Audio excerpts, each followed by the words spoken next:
Arabic has a consonant-based alphabet. However, this does not mean at all that vowels do not exist in Arabic. Actually, you need vowels to pronounce pretty much anything in Arabic. However, these vowels are not indicated by letters, but rather by diacritics called harakat. There are three of them: E, A, and U. The thing, though, is that in most cases, all vowels are omitted in Arabic, which leads a significant number of people to wonder how you can possibly read the language. I had an English teacher who used to think that since you do not indicate vowels in Arabic, you cannot read any word you have not come across beforehand.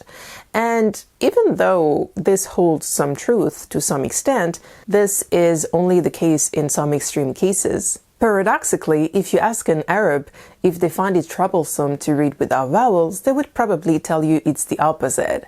A text that is full of diacritics might be a little bit uncomfortable to read, with the exception of the Quran, which needs to be recited rather than read, and for this reason you need diacritics to allow for complete precision. If you know anything about modern standard Arabic, you know that Arabs do not really speak it every day. It's used to write and to read, but it's not really spoken. Arabs have specific dialects. So the reason that Arabs are able to read without vowels cannot possibly be because they speak modern standard Arabic on a daily basis. So what is it then? In my opinion, it boils down to one specific thing, and that thing is grammar. If you want to read Arabic without vowels, and this is a task that is not as complicated as one might think, you need to have a proper understanding of grammar rules. Some people say that if you want to be able to read Arabic without vowels, you need to expand your lexicon. Well, this is true for pretty much any language, but I do not really agree with that view. At the same time, I've also read that some people think that Arabs can read without vowels because it's some kind of innate ability they're born with. It comes instinctively to them. Well, I think we can all agree this is bullshit. I do not agree with either view, and this is why. All Arabic verbs follow a specific pattern. There are 10 verb forms in Arabic, and among these, only the first one might represent a real challenge. All verbs that are based on the first form will either be pronounced fa'ala, fa'ala, or fa'ula in the past tense. For this tense, unfortunately, there's not really much you can do except study them, even though there is some logic depending on the meaning of the verb, but I will not talk about this in this video. For the present tense, however, only the verbs that have a in the middle have to be learned by heart. Verbs that are pronounced fa'ala in the past will either be pronounced yaf'alu, yaf'ulu, or yaf'ilu in the present tense. But this really comes with habit, to be honest. On the opposite, verbs that follow the fa'ila pattern in the past tense will always be pronounced yaf'alu in the present tense. So amila in the past will always give ya'malu in the present tense. Same thing goes for fahima, yafhamu.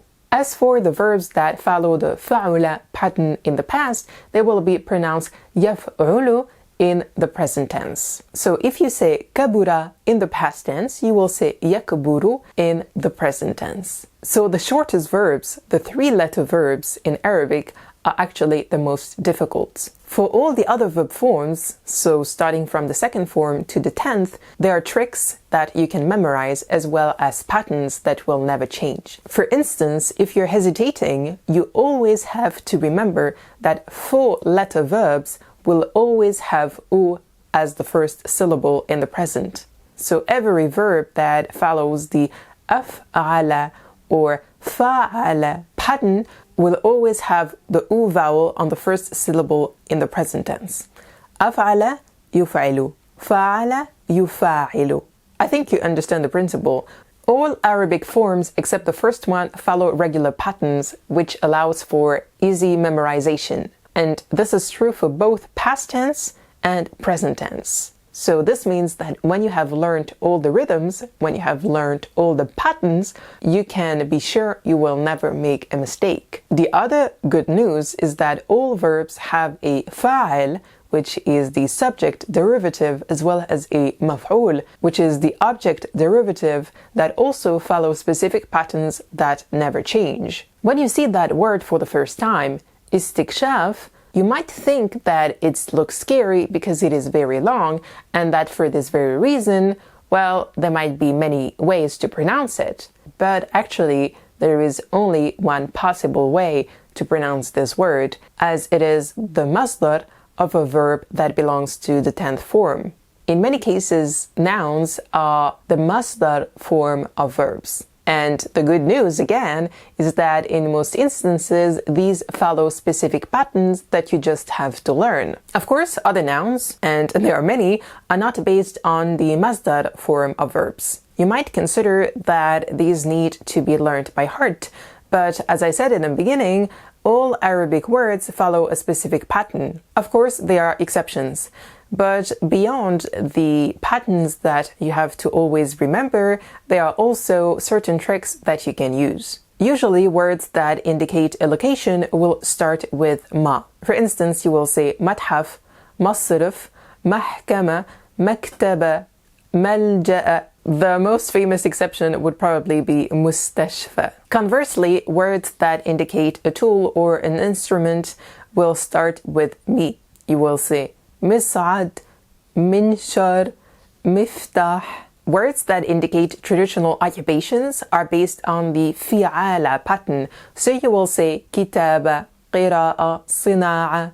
While words that refer to an artisan or that indicate exaggerated feelings will usually follow the fa'al pattern.